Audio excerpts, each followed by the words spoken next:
अस्सलाम वालेकुम नाज़रीन, सोशल मीडिया पर बड़ी गहमा गहमी मची हुई है कि रजब भट्ट ने नमाज की तौहीन की और उस तौहीन के खिलाफ कई हमारे दोस्त थानों में पहुंच गए और अदालतों में पहुंच गए कि हम इसको 10 साल सजा दिलवाएंगे और इसको अंदर करवाएंगे, इसने नमाज की तौहीन की, और मुसलमानों से माफी मांगे और हमसे माफी मांगे। मेरा सवाल उन लोगों से कि नमाज की अहमियत क्या है, नमाज कहते किसे हैं? ये अल्लाह की इबादत है। नमाज अल्लाह और इंसान के दरमियान एक ताल्लुक है। हर नमाज का जवाब हर उस शख्स ने खुद देना है जो नमाज पढ़ता है या नहीं पढ़ता। कोई किसी को यह नहीं कह सकता कि तुमने नमाज गलत पढ़ी और पूरी आवाम से माफी मांगो, या तुम्हें हम ये कर देंगे, तुम्हारे जनाब पासवर्ड ब्लॉक कर देंगे, आईडी कार्ड ब्लॉक कर देंगे। इम्पॉसिबल। मैं उन तमाम भाइयों और दोस्तों को याद दिलाना चाहता हूं कि पिछले दिनों डी चौक में कंटेनर के ऊपर एक शख्स नमाज पढ़ रहा था। उस वक्त जिन लोगों ने नमाज की तौहीन की और नमाजी को भी उठा के नीचे फेंका, उसके खिलाफ आज तक किसी ने कोई केस नहीं किया, किसी ने कोई एक आवाज तक नहीं उठाई।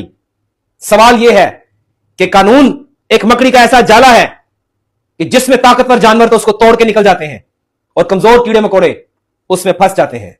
आपका गुस्सा, आपका पारा गरीब को देखकर चढ़ जाता है और अमीर को देखकर नीचे आ जाता है, तो यह सबसे बड़ी मुनाफिकत है।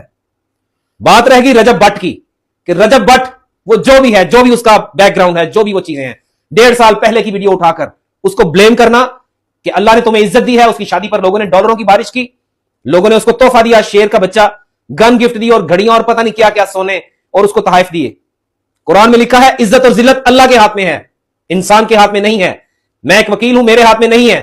तो अगर कोई लोग ये कहते हैं कि हम रजब भट्ट फेमस हो गया है तो उसकी जात पर सवाल उठा रहे हैं, उसकी भट्ट बिरादरी पर सवाल उठा रहे हैं, उसकी भट्टी बिरादरी पर सवाल उठा रहे हैं।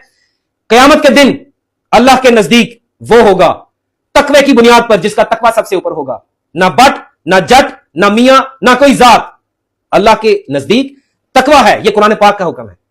तो ये सवालात और ये सोशल मीडिया पर आकर बातें करना, मैं उन लोगों से ये सवालात कर रहा हूं, वो मुझे जवाब दे दें कि क्या डी चौक पर की जाने वाली तौहीन जो नमाज की हुई और नमाजी की हुई, उसकी बाजू भी टूट गए, टांगे भी टूट गई, वो वाली तौहीन ज्यादा खतरनाक और बड़ी थी, या रजब भट्ट जो सोशल मीडिया पर नमाज पढ़ रहा था, उसकी मां ने आवाज दी और उसने नमाज छोड़ के पीछे देखा।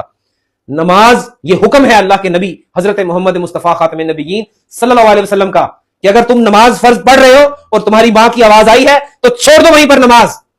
नमाज तोड़ देने का हुक्म है कि अगर मां आवाज दे तो।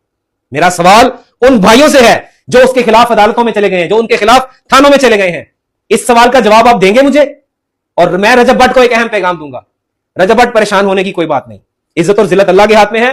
तुम्हें जहां जरूरत होगी हम तुम्हारे साथ खड़े होंगे। शुक्रिया।